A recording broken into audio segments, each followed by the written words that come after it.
The City of Tshwane's Health Department has raised concern over the rise in mother-to-child transmission of HIV in the district, with 232 babies in Gauteng testing positive in the first 6 months this year.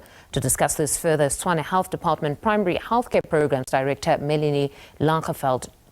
Melanie, good evening. Thank you very much for joining us on The Full View. You know, when I saw those figures, that to this day, we've still got such a large number of children that are being infected with HIV at birth. It was quite concerning.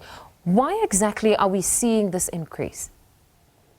Good evening. Let me first start by saying the City of Tshwane Health Department renders primary health care on behalf of the Gauteng Department of Health, and I will be speaking on behalf of the Tshwane City managed facilities.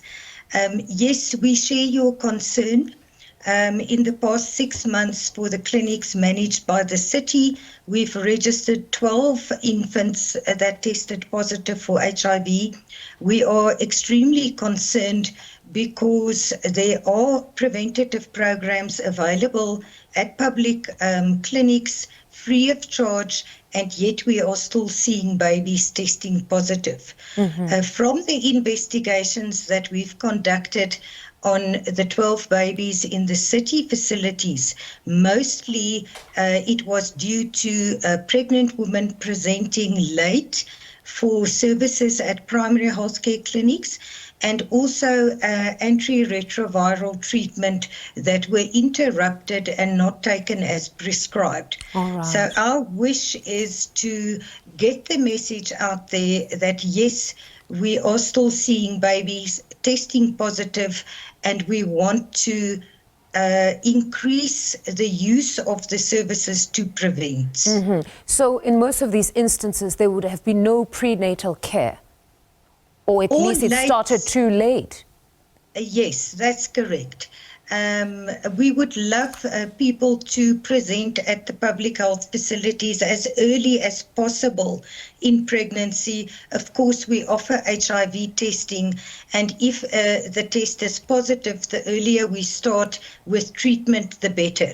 So that would be our plea to the communities. Please present for the services that are available. You stated that another cause might be interrupted treatment.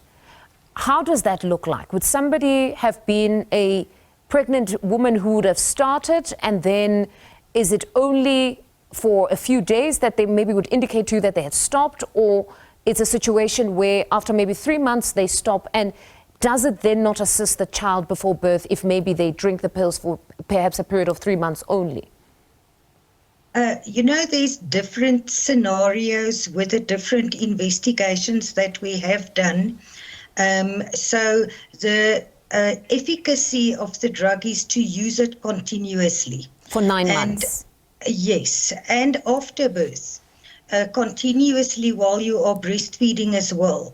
So during investigation, some of the babies were born negative, but when HIV testing was done either at 10 weeks or at 6 months, then transmission took place.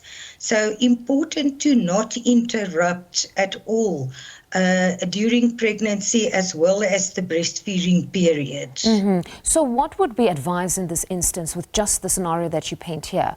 That if a parent opts to not breastfeed, would it be in the best interest of the child, or you would still encourage that a parent breastfeed, or in this instance it would be dangerous if one is not going to be consistent with their medication? Well, we have to align to provincial and national policies as well as the World Health Organization guidelines. And that is why we promote exclusive breastfeeding for the first 6 months. Also not to introduce solids or any other fluids, but to do exclusive breastfeeding. It's the best option to keep the babies healthy and also to protect against other infections or diarrhea and malnutrition. And what does the data show around the age of the mothers? Would it be younger mothers perhaps who would find themselves in a situation where they transmit HIV to their children, or it's even a bit more older parents?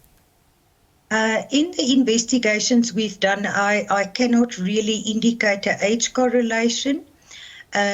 We have seen it across the spectrum, and there's various reasons why people do not come to the clinic early in their pregnancy.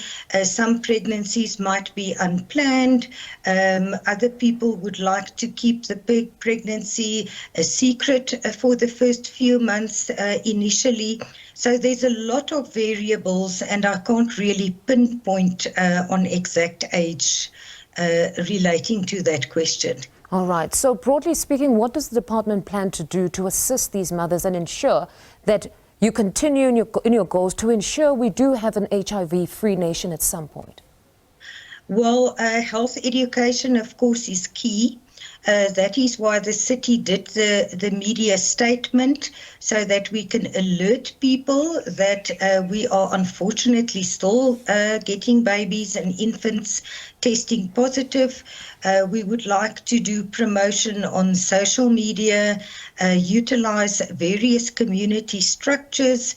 The Gauteng Department of Health has a very effective community health worker program that does education door to door.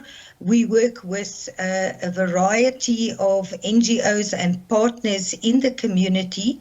So the more we can spread the message of the importance of early antenatal booking and taking your medicine as prescribed, the more we hope we will reduce the number of babies testing positive.